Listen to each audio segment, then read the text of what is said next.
আসসালামাইকুম রান্নাবান্না চ্যানেলে আবারও সবাইকে স্বাগতম।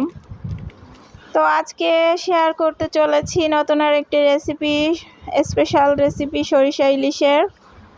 তো আজকের রেসিপিটি সত্যি স্পেশাল, কারণ এটা আমার বড় মেয়ে রান্না করবে। আমার বড় মেয়ে এই প্রথমবার সরিষা ইলিশ রান্না করতেছে, জানি না কেমন হবে। তো সরিষা ইলিশ রান্না করার জন্য প্রথমেই একটা পাত্রের মধ্যে সরিষা বাটা আর পেঁয়াজ বাটা নিয়ে নিল।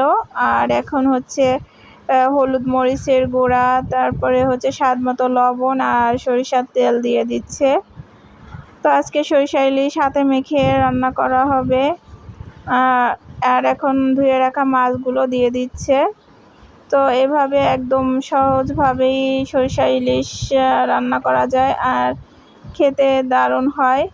এই প্রথমবার আমার মেয়ে রান্না করতেছে।